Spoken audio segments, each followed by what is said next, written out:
Hello everyone, welcome back to my YouTube channel. अगर आपकी BEd की फाइनल टीपी है तो आप परमाणु की संरचना को एज ए मॉडल चूज करके अपना फाइनल टॉपिक प्रेजेंट कर सकते हैं। सबसे पहले इसको बनाने के लिए हमें चाहिए 2 स्पंज बॉल, एक कार्डबोर्ड, लकड़ी चाहिए, हमें 3-4 लकड़ी के टुकड़े चाहिए, चार्ट पेपर चाहिए और वायर चाहिए, हमें thin wire to make the energy level. Small balls चाहिए और थोड़ी बहुत क्ले चाहिए। तो इसको पढ़ाने से पहले हम देख लेते हैं पीके टेस्टिंग इसकी कैसे की जा सकती है। तो आप बच्चों से डायरेक्ट ऐसे पूछेंगे कि बोर्ड पर लिखने के लिए हमें किस चीज़ की ज़रूरत होती है, तो बच्चे बोलेंगे, उनका संभावित उत्तर है कि या तो चौक का या हम मार्कर का यूज़ करते हैं। तो फिर आपका अगला प्रश्न रहेगा कि चौक को जब मैं छोटे छोटे टुकड़ों में तोड़ दूं तो उसका क्या बन जाता है। उनका संभावित उत्तर रहेगा या तो पाउडर बन जाता है या और छोटी चौक बन जाती है।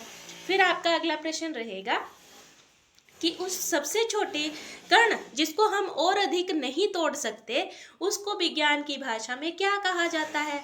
तो अगर तो उनका आता होगा तो वो आंसर दे देंगे, नहीं आता होगा तो आप बोलेंगे कोई बात नहीं। तो इसको हम परमाणु कहते हैं और आज हम परमाणु की ही संरचना के बारे में पढ़ेंगे और यहाँ से आप अपना टॉपिक स्टार्ट कर सकते हैं। तो चलिए स्टार्ट करते हैं। बच्चों, क्या आपने कभी सोचा है कि हम जो पानी पीते हैं, जिस हवा में सांस लेते हैं, जिस किताब से पढ़ते हैं, ये सब आखिर बने किससे हैं? दरअसल ये सारी चीजें बहुत ही छोटे छोटे कणों से मिलकर बनी होती है, जिसे हम परमाणु कहते हैं। तो यदि परमाणु इतना सूक्ष्म है कि हम उसे नगण्य मान रहे हैं, तो हम इसके बारे में सोचे ही क्यों? प्रश्न उठ रहा है ना, हम इसके बारे में क्यों सोचे? तो प्यारे बच्चों, इसके बारे में सोचने की आवश्यकता इसलिए पड़ी क्योंकि हमारा पूरा विश्व ही परमाणु से बना हुआ होता है। परमाणु को समझने के लिए विभिन्न वैज्ञानिकों ने समय समय पर अलग अलग परमाणु की संरचना के मॉडल दिए और हर एक मॉडल पहले मॉडल से बेहतर था। सबसे पहला मॉडल आया डाल्टन का परमाणु मॉडल। ये 1803 में आया। इनके अनुसार परमाणु एक गेंद की तरह, जो आप देख सक रहे हैं मॉडल में, गेंद है, ठोस गेंद की तरह है और अविभाज्य है, जिसको ना नष्ट किया जा सकता है और ना ही बनाया जा सकता है। ये पहला वैज्ञानिक सिद्धांत था जिसने परमाणु की संरचना के बारे में बताया। पर इस मॉडल की कुछ कमियां भी रही। ये बता नहीं पाए कि परमाणु के अंदर और भी कण होते हैं, इसके बारे में इन्होंने कोई पुष्टि नहीं दी। परमाणु किसे कहते हैं? नेत्रा, आप बताइए। ऐसे आप क्वेश्चनिंग कर सकते हैं बीच बीच में। नेक्स्ट है 1898 में सेकंड मॉडल आया, थॉमसन मॉडल। डाल्टन मॉडल को इन्होंने आगे संशोधित किया और इन्होंने कहा कि परमाणु एक गेंद की तरह धनात्मक गोला है। जो आप सामने देख पा रहे हैं, सफेद भाग जो है ये धनात्मक है और इसमें जो काला काला भाग आपको दिख रहा है ये ऋणात्मक इलेक्ट्रॉन की तरह इन्होंने माना। तो प्यारे बच्चों, आपने तरबूज तो खाया ही होगा, जिसको आप अपनी भाषा में दाना बोलते हो, है ना। तरबूज को जब आप काटते हो तो वो अंदर से कैसा दिखता है? हाँ, अंदर से लाल भाग होता है और उसमें जो बीज धंसे होते हैं वो काले काले रंग के होते हैं। तो उस लाल भाग को थॉमसन ने धनात्मक गोला माना और जो काले बीज उसमें धंसे हुए हैं उनको इलेक्ट्रॉन की भांति माना। तो पहली बार इन्होंने इलेक्ट्रॉन की पुष्टि की। तो इलेक्ट्रॉन की खोज किसने की अगर कोई पूछे तो वो थे जे थॉमसन। इसके बाद ई गोल्डस्टीन ने एक प्रयोग किया। उन्होंने अपने प्रयोग में एक चैम्बर लिया और एक तरफ पॉजिटिव प्लेट रखी, धनात्मक प्लेट, और एक तरफ ऋणात्मक प्लेट रखी और वहां से कुछ रेज पास की उसमें से, चैम्बर में से। तो उनको ये देखने को मिला कि कुछ रेज जो थी वो पॉजिटिव से नेगेटिव की तरफ जा रही है और कुछ रेज नेगेटिव से पॉजिटिव की तरफ जा रही थी। तो जो रेज पॉजिटिव से नेगेटिव की तरफ जा रही थी उन्होंने देखा कि ये रेज प्रोटॉन से बनी हुई है। तो पहली बार प्रोटॉन की खोज ई गोल्डस्टीन ने कर दी। ठीक है, अब इलेक्ट्रॉन की हमने पीछे बात की। इलेक्ट्रॉन पे होता है ऋण आवेश, मतलब नेगेटिव चार्ज, और प्रोटॉन हमने पढ़ा ई गोल्डस्टीन ने खोज की, इस पे होता है पॉजिटिव चार्ज। अब यदि मैं आपसे प्रश्न पूछूं कि यदि किसी परमाणु में 6 प्रोटॉन है और 6 ही इलेक्ट्रॉन है तो उसका कुल योग कितना होगा? तो 6 प्रोटॉन पे है प्लस चार्ज, इलेक्ट्रॉन पे है माइनस चार्ज, तो 6 माइनस 6 0। मतलब परमाणु जो है विद्युत रूप से उदासीन है। ये बात भी थॉमसन ने ही कही कि जितना इसमें प्लस चार्ज रहेगा उतना ही इसमें माइनस चार्ज रहेगा।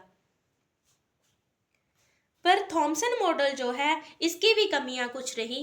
ये नाभिक की स्थिति के बारे में नहीं बता पाए, इसलिए ये प्रयोग भी गलत सिद्ध हो गया। अब आगे चलते हैं। इसके बाद एक व्यक्ति और आए जिनका नाम था रदरफोर्ड। रदरफोर्ड ये जानने के इच्छुक थे कि परमाणु के अंदर इलेक्ट्रॉन किस तरह व्यवस्थित होते हैं। ये सब जानने के लिए उन्होंने स्वर्ण पन्नी का प्रयोग करके उस पे अल्फा कणों की बौछार की। जब अल्फा कणों की बौछार की तो कुछ जो थे अल्फा कण पन्नी से टकराकर सीधे बिना विक्षेपित हुए, बिना डिफ्लेक्ट हुए सीधे निकल गए। वहां से इन्होंने ये निष्कर्ष निकाला कि परमाणु का अधिकतर भाग खाली है और कुछ अल्फा कण पन्नी से टकराकर विक्षेपित हो गए, डिफ्लेक्ट हो गए कुछ एंगल्स पे, जिससे इन्होंने ये निष्कर्ष निकाला कि परमाणु में बहुत ही कम मात्रा में धन आवेशित भाग है और कुछ जो थे अल्फा कण पन्नी के मध्य भाग से टकराकर वापिस आ गए, जिससे ये पता लगाया गया कि परमाणु जो धन आवेश था वो जो था केंद्र में निहित था, जिसे न्यूक्लियस का नाम दिया गया। तो इन्होंने न्यूक्लियस की पहली बार पुष्टि कर दी। अब आप सामने मॉडल में देख पा रहे हैं जो न्यूक्लियस है, काले रंग का आपको संरचना दिख रही है, यह है न्यूक्लियस, नाभिक जो है केंद्र में स्थित है। ठीक है, और ये जो येलो कलर्स की बॉल दिख रही है आपको, ये इलेक्ट्रॉन को दर्शा रहे हैं और ये जो वायर्स हैं ये जो है शेल्स को दर्शा रहे हैं। अब इन्होंने कहा कि इलेक्ट्रॉन जो है इसके नाभिक के इर्द गिर्द घूमते रहते हैं। तो ये इस बात की पुष्टि नहीं कर पाए कि इलेक्ट्रॉन जब लगातार नाभिक के इर्द गिर्द घूमे जा रहे हैं तो एक समय ऐसा क्यों नहीं आ रहा कि ये नाभिक में ही जाके गिर जा रहे हैं थक के। इस बारे में ये नहीं बता पाए। देखो, इसको और संक्षेप में यदि मैं बोलूं तो जब आप दौड़ लगाना शुरू करते हो ना, तब आप में बहुत ज्यादा एनर्जी होती है और धीरे धीरे धीरे दौड़ते दौड़ते आप थक जाते हैं, थक के बैठ जाते हैं। उसी प्रकार यहाँ पे ये है कि नाभिक में इलेक्ट्रॉन थक के गिर क्यों नहीं जा रहे हैं। फिर क्योंकि इलेक्ट्रॉन तो लगातार गति कर रहे हैं, तो कोई भी पार्टिकल है जिसमें त्वरण होता है, जो गति कर रहा है, तो उसकी ऊर्जा में कमी आती जाएगी और एक समय ऐसा आएगा कि उसकी ऊर्जा खत्म हो जाएगी और नाभिक में इलेक्ट्रॉन गिर जाएंगे। फिर तो परमाणु अस्थायी हो गया। तो ये अस्थायी स्थिरता के बारे में नहीं बता पाए परमाणु की। हाँ जी, आप बताइए, रदरफोर्ड ने किस चीज पर प्रयोग किया था? स्वर्ण पन्नी पर। ठीक है, बैठ जाइए। स्वर्ण पन्नी पर रदरफोर्ड ने कौन से कणों की बौछार की थी? ओके, अल्फा कणों की बौछार की थी। प्रोटॉन की खोज किसने की? आप बताइए। ई गोल्डस्टीन ने। वेरी गुड, प्रोटॉन की खोज ई गोल्डस्टीन ने की। उसके बाद बोहर मॉडल को भी संशोधित करने एक और व्यक्ति आए, वो आए 1913 में। तो आपने बच्चों सौरमंडल तो आपने सुना ही होगा सबने सौरमंडल के बारे में। तो ये संरचना जो है बोहर मॉडल जिस पे लिखा हुआ है, क्या आपको ये सौरमंडल की तरह लग रही है? हाँ जी मैम, लग रही है। हाँ, तो सौरमंडल में क्या होता है? सूर्य केंद्र में स्थित होता है और उसके इर्द गिर्द सारे ग्रह घूम रहे होते हैं। तो यहाँ पे आपको वैसे ही नहीं लग रहा कि केंद्र में कुछ है सूर्य के जैसे और उसके इर्द गिर्द ग्रह घूम रहे हैं, ठीक है। तो बोहर ने यही कहा कि नाभिक जो है केंद्र में स्थित है और इसके इर्द गिर्द इलेक्ट्रॉन जो है निश्चित कक्षाओं में घूम रहे हैं। इन निश्चित कक्षाओं को बोहर ने ऊर्जा स्तरों का नाम दिया।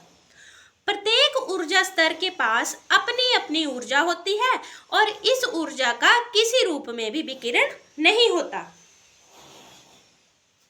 और इन्होंने इलेक्ट्रॉन की स्थिति को बताने के लिए ऊर्जा स्तरों को नाम दे दिए। नाभिक से शुरू होते हुए पहला ऊर्जा स्तर K, दूसरा ऊर्जा स्तर L, तीसरा ऊर्जा स्तर M, चौथा ऊर्जा स्तर N और इसी क्रम में आगे चलते गए। इन ऊर्जा स्तरों को संख्याओं से भी दर्शाया जा सकता है, जैसे नाभिक से शुरू होते हुए पहला कक्ष 1, दूसरा 2, तीसरा 3, चौथा 4। हाँ जी, आप बताइए रदरफोर्ड मॉडल की क्या कमियां रही?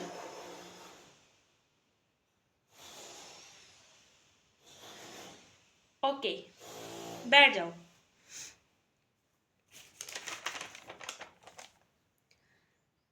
तो प्यारे बच्चों, अब तक हमने जाना कि परमाणु में 2 कण होते हैं, इलेक्ट्रॉन और प्रोटॉन। प्रोटॉन जो है नाभिक में स्थित होता है जिस पर धन आवेश होता है और इलेक्ट्रॉन जो है नाभिक के इर्द गिर्द कक्षाओं में घूमते रहते हैं और इस इलेक्ट्रॉन पे ऋण आवेश होता है, नेगेटिव चार्ज होता है। पर प्यारे बच्चों, सिर्फ इतना ही नहीं, इलेक्ट्रॉन और प्रोटॉन के अलावा एक और परमाणु कण मौजूद होता है जिसका पता 1932 में जे चैडविक ने लगाया और इस कण का द्रव्यमान प्रोटॉन के द्रव्यमान के बिल्कुल बराबर था। तो मतलब ये भी नाभिक में प्रोटॉन के साथ ही स्थित है। इसीलिए वहां पे मैंने बोहर मॉडल में नाभिक जो है 2 रंगों से दर्शाया हुआ है। जो हरा वाला रंग है ये प्रोटॉन को दर्शा रहा है और जो लाल वाला रंग है वो तीसरे कण को दर्शा रहा है जो जे चैडविक ने बताया, जिस कण का नाम था न्यूट्रॉन। अब हम रदरफोर्ड और बोहर मॉडल में अंतर के बारे में पढ़ेंगे, पर उससे पहले आप बच्चे मुझे बताएंगे कि परमाणु में कौन कौन से कण मौजूद होते हैं। हाँ जी, आप बताइए Kartik. Electron, proton, neutron. Very good, बैठ जाइए। इलेक्ट्रॉन पर कौन सा आवेश होता है? ऋण आवेश। वेरी गुड, बैठ जाओ।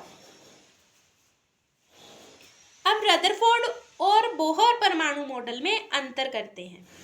रदरफोर्ड मॉडल में इलेक्ट्रॉन नाभिक के चारों ओर किसी भी वृत्ताकार पथ में घूम सकते हैं। ये परमाणु के स्थायित्व की व्याख्या नहीं कर पाए कि इलेक्ट्रॉन नाभिक में गिर सकते हैं, ये नहीं बता पाए। इनके अनुसार लगातार घूमते हुए इलेक्ट्रॉन ऊर्जा उत्सर्जित करते हैं। और बोहर मॉडल ने ये कहा कि इलेक्ट्रॉन जो है निश्चित कक्षाओं में घूमते हैं और इलेक्ट्रॉन ऊर्जा उत्सर्जन के लिए केवल तब करते हैं जब वो एक कक्ष से दूसरे कक्ष में कूदते हैं। हाँ जी, तो आप बताइए बोहर के अनुसार इलेक्ट्रॉन ऊर्जा का उत्सर्जन कब करते हैं? जब वह एक कक्ष से दूसरे कक्ष में कूदते हैं। वेरी गुड, बैठ जाइए। तो इसी प्रकार आप अपनी परमाणु की संरचना का मॉडल व्याख्या सहित ऐसे दर्शा सकते हैं। इस व्याख्या को आप और अधिक संक्षेप में बता सकते हैं। धन्यवाद।